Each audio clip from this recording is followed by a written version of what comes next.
but they are still not free. They still have to report to a boss. They still have to go and find a job, right? So all it is it's a job. It's just structured differently so that you pay less tax. So what we want to do is we don't want to stay on this side. We don't want to stay in employment or self-employment. We want to jump to this side of the quadrant. We want to become an entrepreneur. It's starting a business where you are charging people for the value that you provide to them. Okay, so rather than charging your time, you're charging based off of value, like what's it worth to you.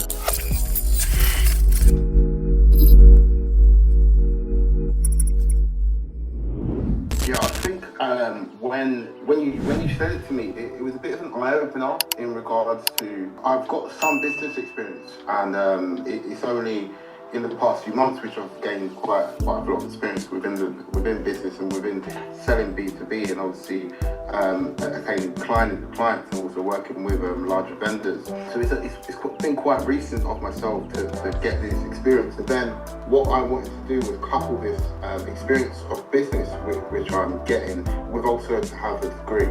So if I was to then again start my own company again, it would look a lot more reputable for myself with a degree. Yeah, I mean, I think like I was saying earlier, I think your intention was good because you want to get to a high level, right? But I just think the route that you're taking with a degree is, like I said, it's just the wrong time for that now. And so if you start a business, no one's going to care what your degree is, right? Unless you're a doctor, unless you're an architect, unless you're, you know what I mean? Like, you have to study to do that job, right? You have to do medicine if you want to become a doctor. There's no other route. You can't just get an apprenticeship to become a doctor, right? So fair enough, like if that's the route you want to take, fantastic. If you want to be an architect, fantastic, you need to get a degree. So there's certain jobs where you have to get a degree to get that job. But I think the other thing is when you're saying business management, like it's such a broad subject. And the reason why I said that comment to you about, you might just end up working in retail for your whole life is because I personally know like 6 people that I went to uni with that did business management degrees. They're all working retail, or they're working, maybe one of them, like one girl I know is like a secretary to a CEO, but it's like, it's such a broad generic degree that you're not actually learning any one thing of value. Does that make sense? There's not one specific thing of value that you can then take to the world and say, this is what I can do for you. Pay me. It's still very much, hey, look guys, I studied really hard. Can you give me a job? Can you give me a chance? Right? And then wherever you end up, you might specialize and 10, 15 years down the line, you might get to 80, 100K a year. It's a very long, it's a long path, man. It's so long. Yeah, and you're working. And I think that's one of the main things is trying to understand how can I maximize the amount of time I have now to actually bring some value. So how do I kind of quash that gap? That's what I'm really looking for. Yeah, and this is the beautiful thing about, look, so there's a really good book that I recommend that you read, okay? It's called The Cashflow Quadrant by Robert Kiyosaki. He's the guy that wrote Rich Dad, Poor Dad. You might have heard of that book, right? Yeah. So he's got this other book, and for me personally, I think this book is actually a fantastic book. Rich Dad, Poor Dad, a lot of criticism, no problem. Cashflow Quadrant, very important book. And in essence, it talks for about 300 pages on this very one thing, which is, in life, we have this quadrant, okay? So imagine like a cross. Here, you've got employee, okay? So on one side, you've got here, employee, and below that, in this quadrant here, you've got self-employed, okay? Then in this quadrant here, okay, so if we got that cross, this quadrant here, you've then got entrepreneur, and here, you've got investor, okay? So these are the 4 states of income earning. You're either an employee, you're self-employed, you're an entrepreneur, or you're an investor, okay? The other ways of making money is like if you're a beggar, a homeless person, and you're taking charity, okay? That's not part of this equation, right?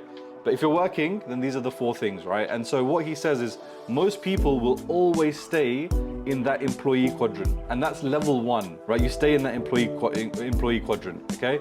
Where you're working for someone and you're taking a salary and you're trading your time for money. You work 40 hours, they pay you this much. You work 30 hours, they pay you that much less, right? So that's employment.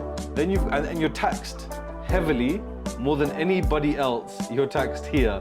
And that tax is taken out before you even see the money, right? So before you see the money, the government's taking the money from you. So then the next stage above that is self-employed, right? This is where you get a few extra perks. It almost looks like you're a business owner, right? Because you're earning more, right? So if you're a contractor, for example, you'll probably earn twice as much cash as somebody working the equivalent role in a permanent job. But obviously you don't have the benefits, and you don't have the job security, stability, so it's all about the money. Now, a lot of people like this, and it's fair enough. You know, a lot of people are on 100K, 120K, you know, working from home or working remotely or whatever it might be, you know, in a self-employed role as a contractor, but they are still not free.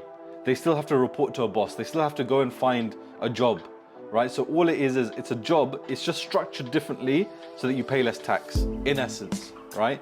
But it's still a job, and there's still a limit to how much you can earn, right? Because you will only ever have 40 hours a week to give for the job, right? Or the job will only give you 40 hours a week, right? So you're limited in terms of your income. So what we want to do is we don't want to stay on this side.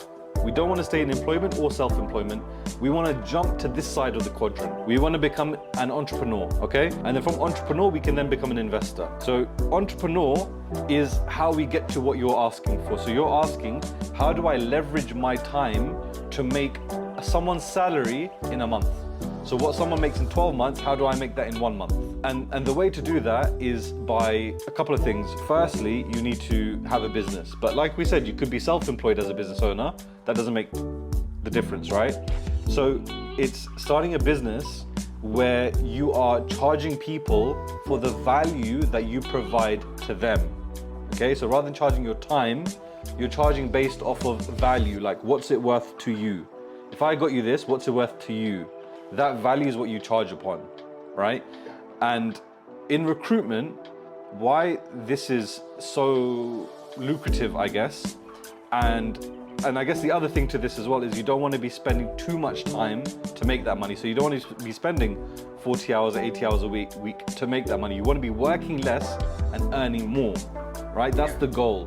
And then what we can do when we're working less and earning more, if we want to, we can work more and earn even more, right? So you've got that buffer of like, okay, I can work 2 hours a day and make 100K a year. But if I worked 4 hours a day, then maybe I'd make 200K a year, right? But what you don't want to do is you don't want to work 40 hours a week and then earn 20K a year.